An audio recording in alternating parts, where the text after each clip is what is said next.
नमस्कार मैत्रिणींनो, कशा आहात तुम्ही? सर्व मजेत ना?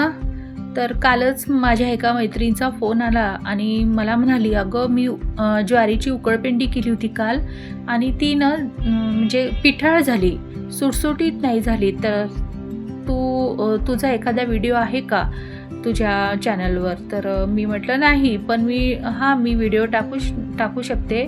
आणि तर गाईज आजचा हा व्हिडिओ ज्वारीची उकळपेंडी करण्याचा आहे आणि ती उकळपेंडी करताना ती म्हणजे सुटसुटीत व्हावी आणि खाताना ती पिठाळ लागू नये यासाठी मी काही टिप्स सांगणार आहे. तर व्हिडिओ तुम्ही शेवटपर्यंत नक्की बघा आणि खूप छान होते ही ज्वारीची उकळपेंडी. म्हणजे आपल्याला जर एखाद्या वेळी भाजी भाकरी खायचा कंटाळा आला तर झटपट होणारी ही 5 ते 10 मिनिटात होते आणि खूप टेस्टीसुद्धा होते. तर आपण आज करूया ज्वारीची उकळपेंडी. तर सगळ्यात आधी आपल्याला एका कढईमध्ये तेल टाकायचं आहे. म्हणजे तेल अगदी थोडंच टाकायचं आहे बरं का. सुरुवातीला आपल्याला ना पीठ भाजून घ्यायचं आहे. आता त्यात मी अगदी थोडी मोहरी टाकली, अर्धा छोटा चम्मच टाकायची साधारण, आणि हिंग सुद्धा अर्धा छोटा चम्मच टाकायचा आपल्याला. आणि एक विशेष म्हणजे मी तुम्हाला सांगणार आहे, पीठ जे आहे ना ज्वारीचं पीठ, तर ते आहे ना आपल्याला म्हणजे जाडसरच दळायचं आहे बरं का. म्हणजे थोडंसं रवाळ असल्या पाहिजे. घरी जर गिरणी असेल तर आपण एकदम व्यवस्थित दळू शकतो, किंवा गिरणी दळून आणताना आपण अगदी थोडंसं जाडसरच असायला पाहिजे. तर मग ते जी आपली उकळपेंडी आहे ना ती आणखीनच सुटसुटीत होते बघा. तसं आपल्या साध्या पिठाची पण आपण करू शकतो, पण असलं तर चांगलंच आहे. म्हणजे थोडंसं रवाळ असलं तर आणखीनच चांगली होते. तर आता कमी आचेवर आहे ना आपल्याला हे पीठ आहे ना व्यवस्थित असं भाजून घ्यायचं आहे.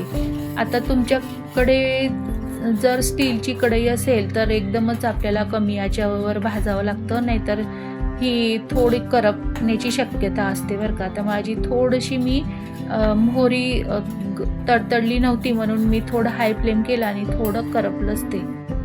पण काही हरकत नाही, मी लगेच गॅस बंद केला आणि आता ती भाजून घ्यायची आपल्याला व्यवस्थित. आता बघा, याप्रमाणे मी अशी छान अशी भाजून घेतली उकळपेंडी बरं का. आता त्याच कढईमध्ये ना आपल्याला तेल टाकायचं आहे. परत थोडं तेल किंवा आपण तुपाची पण करू शकतो आपल्या आवडीनुसार. जर तुपाची आवडत असेल तर आपण तुपही टाकू शकतो. आता तितकंच आपल्याला तेल थोडं टाकायचं आहे आणि आता आपण फोडणी द्यायची आहे आपल्याला. तर सगळ्यात आधी आपण मोहरी तर आधीच टाकली होती, मग आता जिरं टाकायचं आहे थोडंसं.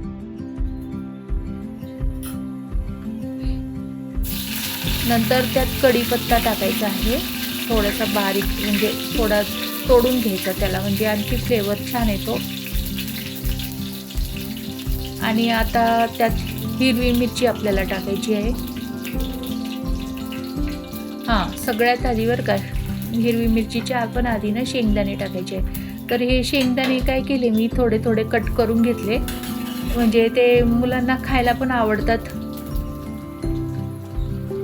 किंवा आपण अख्खे पण टाकू शकतो, काही हरकत नाही. आता मात्र शेंगदाणे आहे ना हे असे छान क्रिस्पी लागले पाहिजे, म्हणजे चांगले फ्राय होऊ द्यायचे आधी त्याला कमी आचेवर.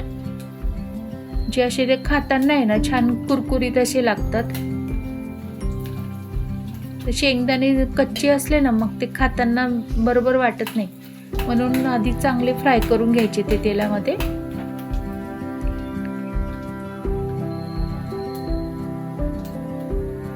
आता त्यातच आपल्याला हिरवी मिरची टाकायची आहे. हिरवी मिरची पण आपण थोडी फ्राय करून घेऊया. हिरवी मिरची आणि कांदा सोबतच टाकला तरी होते, पण हिरवी मिरची कसं थोडं म्हणजे तो फ्लेवर येतो ना. प्रत्येक वस्तू जर आपण सेपरेट टाकली ना तर त्याचा एक वेगळा फ्लेवर येतो.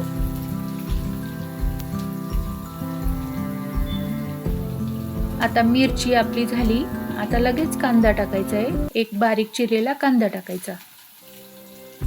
जास्ती कांदे टाकू शकतो आपल्याला आवडत असेल तर, किंवा मग आपण उकळपेंडी केल्यानंतर सुद्धा कच्चा कांदा पण खाऊ शकतो त्याच्यासोबत, तो पण छान लागतो. आता कांदा आपला हा व्यवस्थित फ्राय करून घेतला. बघा कांदा सुद्धा आपला फ्राय झालेला आहे. आता अगदी थोडी हळद टाकायची, जर आपल्याला आवडत असेल तर, नाही टाकली तरी चालतं, पण टाकली तर थोडं कलर छान येतो आपल्या उकळपेंडीला म्हणून. आता आपण मिरची टाकली त्याच्यामुळे मिरच पावडर आता टाकायचं नाही, पण तुम्हाला जर आवडत असेल तर थोडं टाकू शकता. आता हे पीठ टाकायचं आपल्याला. बघा पिठाचा किती छान असा कलर आलेला आहे, तर तसं भाजायचं आहे आपल्याला, तरच ती उकळपेंडीनं पिठाळ लागत नाही आणि सुटसुटीत होते. म्हणजे तर ते करण्यासाठी पण मी तुम्हाला समोर सांगणार आहे की कशी अशी म्हणजे पिठाळ लागत नाही किंवा अशी गजगज म्हणतो ना आपण, तशी होत नाही ती. थोडंसं चवीपुरतं मीठ टाकायचं आहे आपल्याला.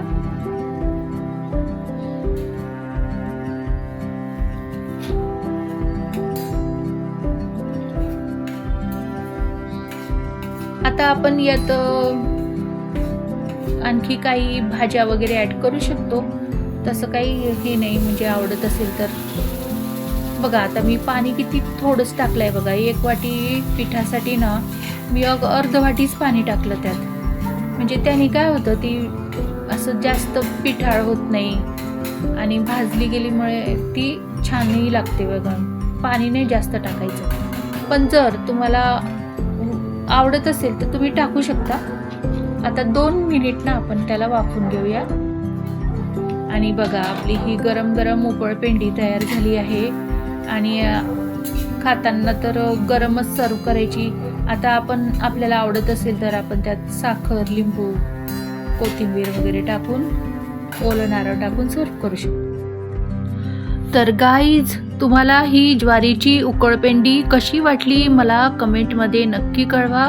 आणि माझा व्हिडिओ आवडला असेल तर माझ्या व्हिडिओला लाईक करा, शेअर करा आणि सबस्क्राईब नक्की करा. मात्र तुमच्या सपोर्टची मला गरज आहे.